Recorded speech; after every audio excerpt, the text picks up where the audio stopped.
Magandang araw po. Ito po si Doc Willie at Doc Liza Ong. Ang topic natin ngayong araw na ito ay mga sakit sa mata dahil sa pag-edad. Kaya ko po diniscuss ang topic na ito ay lahat tayo ay magkakaedad at kailangan alam na natin ang mga senyales. Ngunit higit sa lahat, meron po tayong mga inaalaga ang magulang na kailangan makita natin ang kanilang pangangailangan. Ayaw natin lumabo ang mata nila at mapunta sa tuluyang pagkabulag kasi malulungkot sila. Kaya kailangan nating ipagamot sila ng maaga. Ito pong topic na to ay ginawa ko para ipaalala sa inyo, dalahin ang ating mga senior citizen, ang ating mga magulang sa check-up sa doktor sa mata. Napaka-importante dahil kailangan maaga pa lang nalalaman na natin ang sakit sa pag-edad katulad ng age-related macular degeneration, glaucoma, katarata, retinopathy dahil sa diabetes at mga paglabo ng mata. Lahat ho yan may kagamutan kung maaga nating magagamot. Gusto natin makapasyal pa sila at magawa pa nila ang mga gawain nila at higit sa lahat ay maging kapaki-pakinabang pa sila. Ang unang problema ng ating mga senior citizen o kaya pagtungtong natin sa edad 40 ay medyo lumalabo na ang ating mata. Ito po yung pinaka-common na problema. Pag malalaman nyo po na lumalabo na yung inyong mata kapag sumasakit na yung mata nyo, pag matagal may binabasa, nananahi, medyo sumasakit dito sa ulo, dun sa bandang noo, tapos, yung mga malalapit na pagbabasa, pananahi, medyo hirap na kayo. Actually, nalaman ko ho na lumalabo na yung mata ko nung edad 40 kasi dati, kaya ko pang magsuot ng sinulid dun sa aking karayom. Aba, napansin ko, hindi na sumushoot.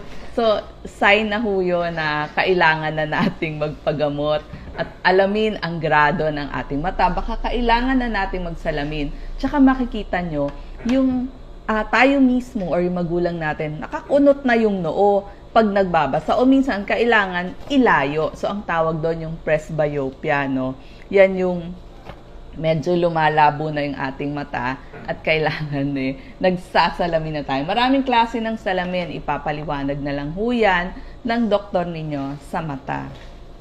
Ngayon, ang isa pang problema ng pag-edad ay yung tinatawag na katarata. Ang katarata, parang may ulap. Napakarami hong magkakaroon ng katarata, wag ho kayong mag-alala. Malaki ang nagagastos ng ating gobyerno sa mga insurance dahil lumalabo ang mata at nagkakaroon ng katarata. Huwag kayong matatakot kasi successful na ho ang operasyon ngayon sa katarata. Hindi kailangang magmadali kung kailan ipapa-opera ang katarata. Nakakapaghintay yon. Nakakapaghintay. Kailangan pag-usapan nyo mabuti ng inyong doktor kung kailan kayo magpapa-opera ng katarata. Hindi kailangang hinog o hindi pa hinog. Napag-uusapan ho yun at wag ho kayong magmamadali sa pagdesisyon. Ito ho yung normal lens, tapos pag nagkakaroon ng katarata risk factor, maaring dating nanigarilyo, diabetes o laging nasa arawan. Paano nyo malalaman na kayo may katarata? Nagkakaroon ho ng parang ulap sa inyong paningin. Tapos nag-iiba yung kulay, parang nagle-lessen. Tapos sa gabi, mas hirap na kayong makaaninag pag madilim na. Minsan, nagdodoble yung paningin. Tsaka magtataka kayo, palit kayo ng palit ng inyong salamin. Ano ho ang mga treatment sa katarata? Sabi ko naman, ibabaga yung salamin, yung grado ng salamin, at maganda na ho ang outcome ng surgery. Wala nang gaano mga komplikasyon. So, meron ho tayong mga laser dun sa inyong katarata. Yan, so, ang mga added tips ko doon, kailangan mas maliwanag yung inyong bahay, lalo na sa ating mga senior. Pag lumabas, magsa-sunglass kasi risk factor nga yung ultraviolet rays. Huwag nang magmamaneho sa gabi. At uulitin ko po, kung kayo ay minabadali ng inyong doktor, sabihin nyo makakapaghintay po kung katarata lamang ang ating problema. Ah, ito ho, ang normal na eye, tapos pag may katarata, parang may ulap dyan. Yan ang itsura po nun. Ngayon, minsan, magtataka kayo, bakit dun sa paningin ninyo, ito ho, another problema ng pag-edad, biglang nagkaroon ng floaters. Yan ang itsura. Halimbawa, nakatingin kayo sa ulap, parang may naka-float o may lumulutang. Kung paisa-isa lang ho yan, medyo okay pa po. Pero kapag biglang dumami, halimbawa, biglang pagtingin nyo, madami agad, emergency na ho yun. Kailangang ipatingin agad sa doktor sa mata. Yan po ang tinatawag na floaters. Iba-iba din ang itsura ng floaters. Pwedeng tuldok-tuldok, pwedeng parang may sinulid, bilog-bilog, para ding ito sinulid pero haba-haba naman, o kaya yung parang bahay ng gagamba. Yan ang iba't ibang klase ng floaters na mapapansin ng ating mga senior citizen o umiidad. Pwede ho kayong pumunta sa inyong doktor para itanong yan. For sure, matatakot kayo kapag nakaramdam ho kayo niyan. Ang isa pang problema ng ating mga nag-iedad ay yung age-related macular degeneration. Nangyayari po ito sa mga edad 50 pataas. Yan po yung risk factor, yung dating nanigarilyo, at may history sa pamilya ng macular degeneration. Anong gagawin natin? Iwasan manigarilyo, mag-exercise para good blood flow, normal na blood pressure, normal na cholesterol, at sinasabi natin, mamaya papaliwanag natin, kumain ng maraming gulay, prutas, at mga isda. Yan. Tapos, ang problema po doon sa age-related macular degeneration, ano ba yung sintomas? Ang isa pang sintomas nito, yung maliliit na letra, parang lumalabo. Tapos yung kulay na nakikita natin, for example, brown, mas nababawasan yung kulay, hindi na ganun katingkad. Hindi mo maaninag yung mukha ng iyong mga kamag-anak, ng apo, ng anak. Tapos minsan yung paningin mo parang alon-alon o kaya lumalayo yung mga bagay. Kanino ipapagamot? Sa doktor sa mata o yung tinatawag na retina specialist. Sila ang doktor doon sa age-related macular degeneration. Sinabi nga natin, kumain ng pagkain mayaman sa vitamin A, C, E, beta-carotene, zinc, copper, para hindi lumala. Another problem din ay yung panunuyo ng mata, dry eyes.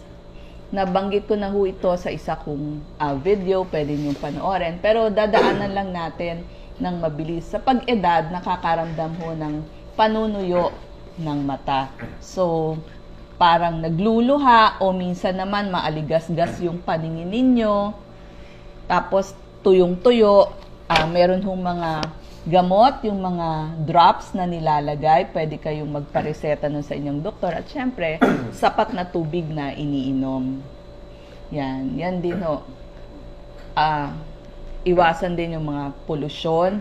So, gusto natin lagi nasa loob ng bahay. Yan. Yung kanina naman po, yung sinabi nating age-related macular degeneration, ito po, parang may mga bilog-bilog. Minsan naman ito ho yung nakikita nyo, puti-puti o parang may mga patsi-patsi. Pag edad ho yan, may family history, tapos sa kinakain natin, wag hong maninigarilyo at gamutin ang high blood at high cholesterol. Ang mga magagandang pagkain para sa mata, itlog po kasi may mga lutein. Fish, maraming omega-3, tapos ito hong mga prutas at gulay, vitamin A, C, and E. Papaliwanag ko natin maigi yan later. Another problem po ay glaucoma ng umiidad, kung saan nagkakaroon ng tumataas na presyon dun sa loob ng mata. Emergency ho ito. Ano ang nangyayari? Parang lumiliit yung inyong paningin. Ayan, parang nakatunnel na ganyan. Yan ho yung problema pag nagkakaroon ng glaucoma. Ang tawag ho nga dyan silent thief of sight, nagnanakaw ng inyong paningin. Ang problema kasi, minsan walang babala, walang warning, pero unti-unti hindi nyo napapansin. So, ang sintomas, biglang nawala ng paningin, nagiging parang malabo, masakit yung mata, tsaka yung ulo. Minsan para kayong nasusuka, tapos merong mga rainbow colored kayong makikita.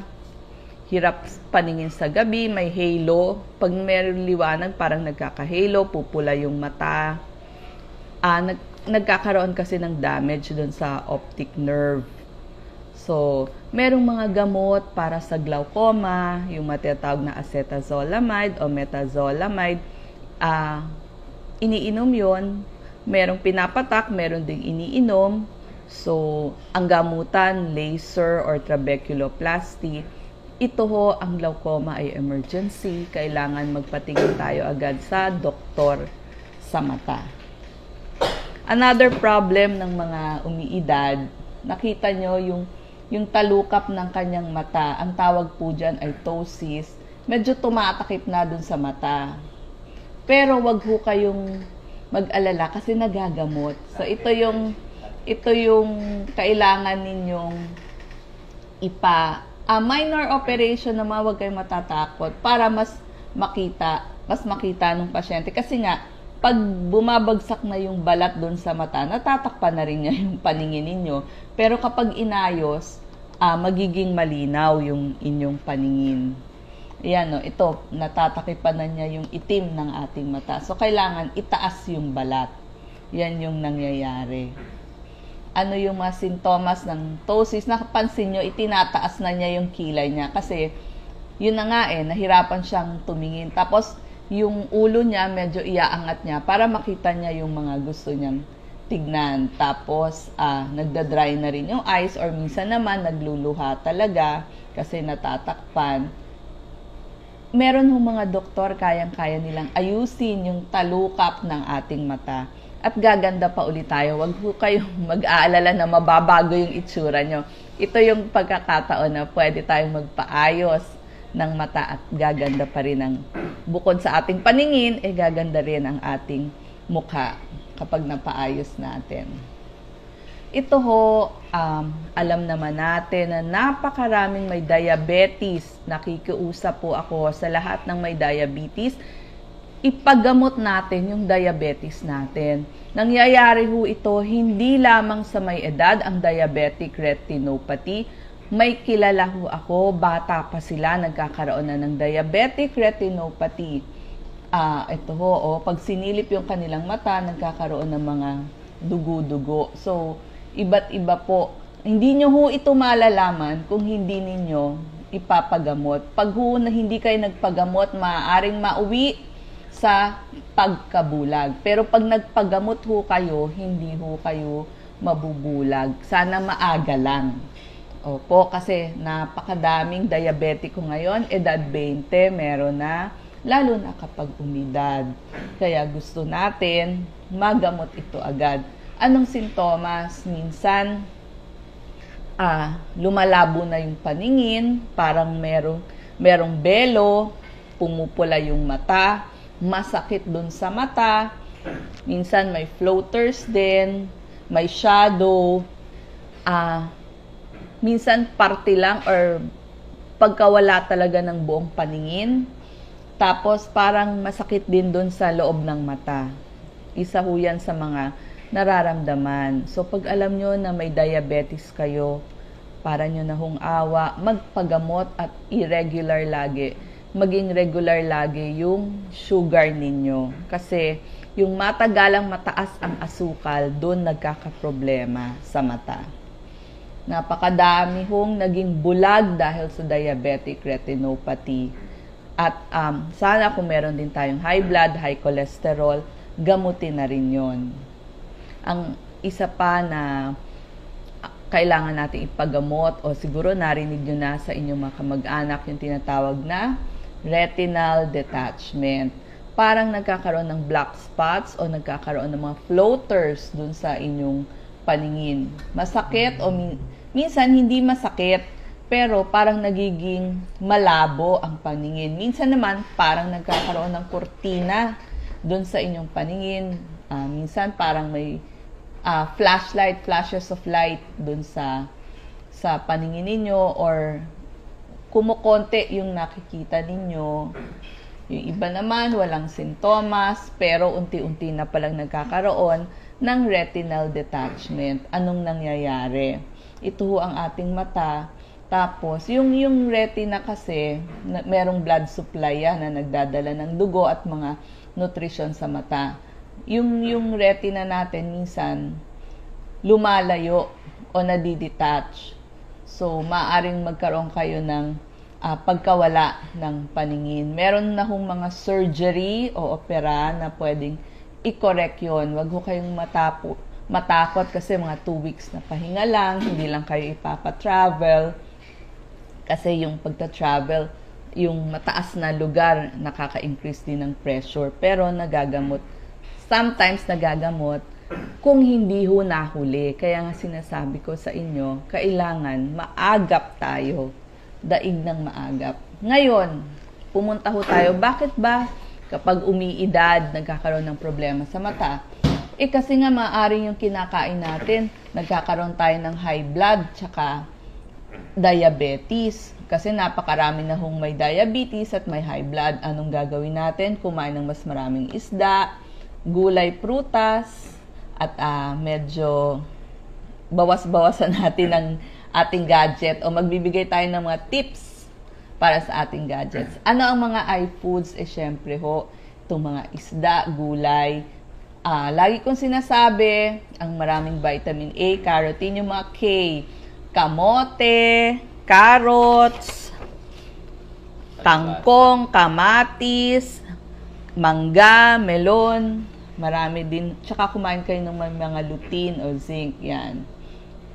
Ito ho, vitamin A, kamatis, papaya, carrots, kumain din na may vitamin E, vitamin C, yung mga kahel, broccoli, tapos yung may zeaxanthin at lutein, katulad doon ng mga mango, melon, kalabasa, corn, kailangan damihan ho natin yan. Damihan din natin yung mga isda na maraming omega-3 fatty acid. Yung mga omega-3 fatty acid, ito ho, magbibigay tayo mga tamban, tawilis, dilis, hito, hipon, salmon, alumahan, tuna, tambakol, tanigi, tulingan, salinyasi.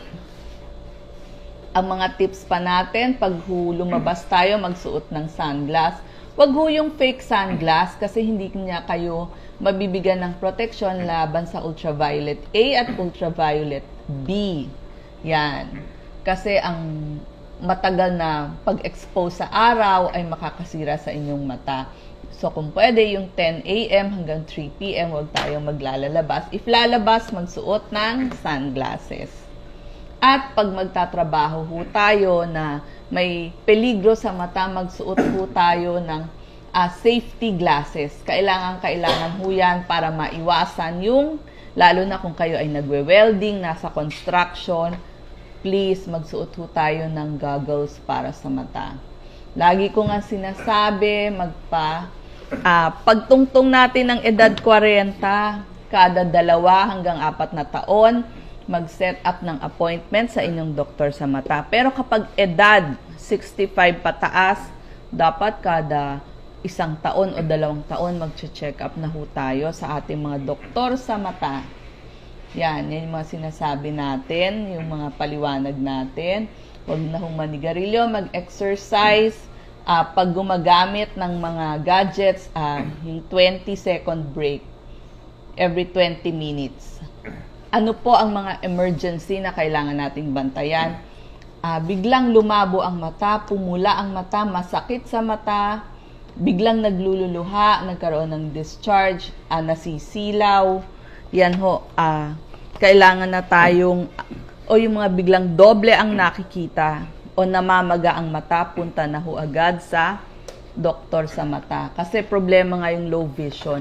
Kaya ako po diniscuss to kasi yung ating mga senior citizen, hindi na nakakakita mabuti sa pang-araw-araw nilang gawain tulad ng laba, luto, pananahi. Tapos hindi na maaninag yung mga kamag-anak, hindi na makita yung mga street signs. Tapos parang laging madilim ang ilaw. So, ang mga extra tips natin, liwanagan ng ilaw sa bahay, mga anak, please. Lakihan ng sulat sa mga gamit, lalo na sa tabi ng telepono, baka magka-emergency.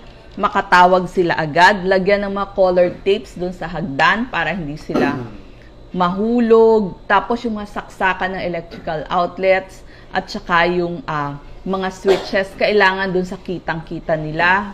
Huwag na ho silang pagmanehohin o pag-drive-in at bigyan sila ng sapat na tubig. Ayaw natin maaksidente ang ating mga mahal sa buhay. Gusto natin kapakipakinabang sila at maging aktibo pa.